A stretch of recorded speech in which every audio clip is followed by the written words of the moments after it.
On May 8, 2025, the Catholic Church turned a page. The white smoke rose and the world was introduced to Pope Leo XIV, formerly Cardinal Robert Francis Prevost, the first American pope in history. Some were surprised, some were unfamiliar. But as his story unfolds, one thing becomes clear. Robert Prevost might just become one of the great popes of our time. Here's why. First, his journey isn't typical, and that's a good thing. Born in Chicago in 1955, Robert Prevost didn't rise through Vatican politics. He wasn't from European aristocracy or a traditional power base within the church.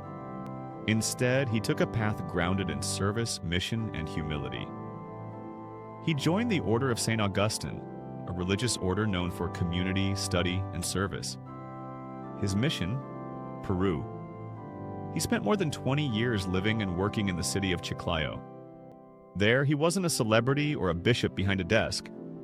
He was a priest on the ground, working in poor communities, helping the marginalized, and addressing real-life problems. That matters. Because while many church leaders have spent decades in conference halls and embassies, Robert Prevost spent his years listening, learning, and walking with the people. He eventually became Bishop of Chiclayo and then a key advisor to the Vatican. His return to Rome in 2014 wasn't for promotion. It was for purpose. He was chosen by Pope Francis to help guide the global church. In 2023, he became prefect of the dicastery for bishops, one of the most powerful roles in Catholic leadership, helping to choose bishops worldwide. This mix of pastoral service and global leadership is rare and incredibly valuable. Second, Pope Leo XIV understands both the global South and the developed West. He's American. He's Peruvian. He speaks English and Spanish fluently. He's lived poverty and privilege, and that puts him in a unique position to unify a church that's struggling to stay relevant in one half of the world while booming in the other. In Europe and North America, Catholicism is in decline, weighed down by scandal, skepticism, and generational loss. But in Africa, Latin America, and parts of Asia, the faith is growing, vibrant, and deeply tied to everyday life. Pope Leo XIV has lived on both sides of that divide. He can bridge the worlds. Third, his leadership style is what the church needs now. Pope Francis brought a much-needed human touch to the papacy. He focused on mercy, outreach, and humility. Pope Leo XIV is expected to continue that path, not by copying Francis, but by building on it. He is known for being calm, thoughtful, and deeply pastoral.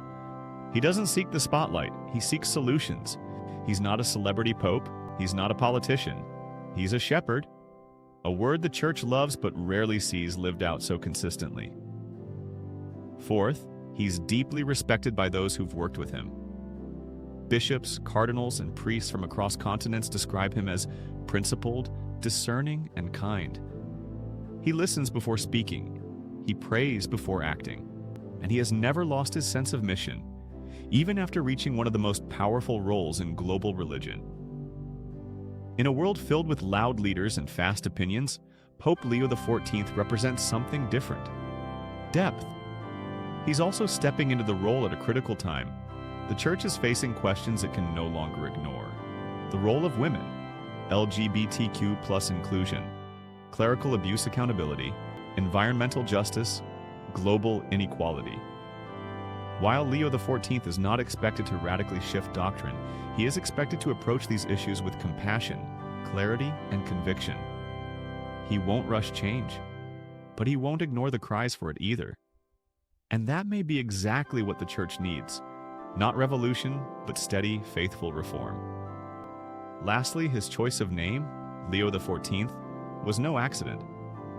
He's drawing inspiration from Pope Leo XIII, one of the most forward-thinking popes of the 19th century. Leo XIII was known for embracing modern challenges, promoting workers' rights, and expanding the church's role in the real world. By taking that name, Robert Prevost signaled that he too is ready to lead in a new era, one where faith meets reality, where tradition meets transformation. Pope Leo XIV may not be flashy, he may not dominate headlines, but in the quiet strength of his life, his values, and his vision, he just might guide the Church through one of its most important chapters yet. He has the experience, he has the humility, and now he has the chair of St. Peter. Only time will tell what legacy he leaves behind. But one thing is clear: Pope Leo XIV has the makings of a great pope.